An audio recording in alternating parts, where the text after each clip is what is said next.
Ulishai kumsaidia mtu kagundua watu wanapenda matatizo yao kuliko kawaida?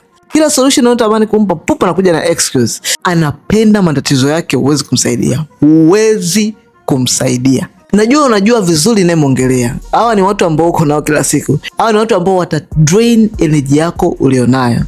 Hawa watu kitu wanachokitaka, hawataki solution ya matatizo ulionayo. Wanataka kuonewa huruma. Unaweza kuambia solution ni hii. Wao wako radhi ufike uambie jamani, pole. Okay, kiasi kidogo hichi hapa cha kukufariji jamani. Hawako tayari kusema okay, solution hii, changamoto hii naitaka niitoe moja kwa moja. Sitaki pole, sitaki unipe cha kupole. Nifanye nini kuweza kutoa changamoto hii ili niweze kupata solution? They are not ready. Hata ufanyeje. Sasa hii ogopa zaidi pale ambapo unataka kuanza biashara ama kuanzisha kampuni, alafu watu unaotaka kwenda kushirikiana nao kwenye hiyo kampuni ama project ni watu wa hivi. Watu hao watakufanya usahau kabisa kufikia ndoto zako. Kwa mfano, nataka kusajili kampuni. Okay, nimegundua marafiki zangu fulani wanaweza kufanya 1 2 3. Nikiwaleta kwenye hii idea yangu watanisaidia 1 2 3. Sasa inabidi niwashirikishe ili tusajili kampuni kwa pamoja. Alafu tukishasajili kampuni moja kwa pamoja, tufanye 1 2 3 4 5. Then tutapata matokeo 1 2 3. Ngoja nikuhakikishie, hiyo kampuni hutosajili wala hiyo biashara hutofanya. Ndoto zako zitakufa, dream zako zitaisha. Vision yako itakatika kwa sababu tu unategemea watu wengine. Solution ni nini? Na wewe kwako mwenyewe.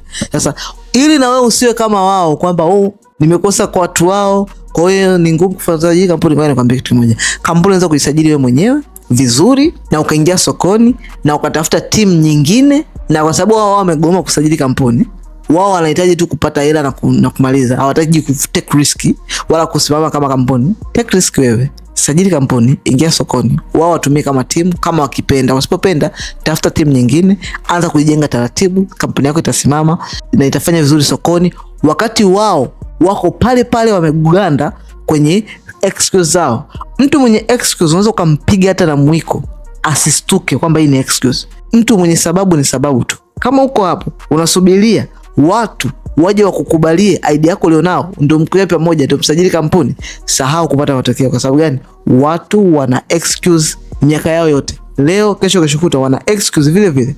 Yaani ni excuse juu ya excuse. Nini cha kufanya? Kuwa mwanaume, au kama ni msichana, kuwa sio mtoto tena wewe, kuwa mkubwa.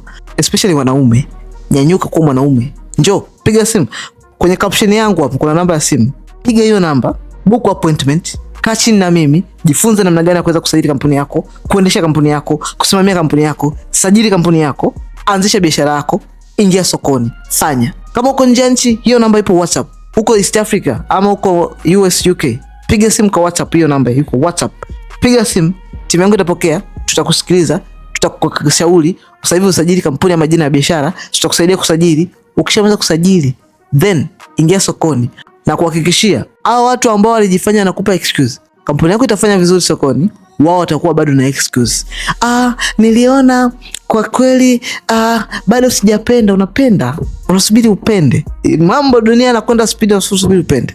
Na kama wewe ni mtu huyu unatamani kusajili jina biashara kwa haraka zaidi, tukufikie kama kwa Instagram, comment neno usajili hapo chini. Tutakufikia moja moja Instagram, tutakusaidia kusajili kampuni yako na utaweza kusajili kampuni yako na utaachana na hao watu wanao kupotezea muda na kupoteza energy yako na kuua dream ulionayo, kwa sababu hawako tayari kupata msaada, wako tayari kuonewa huruma.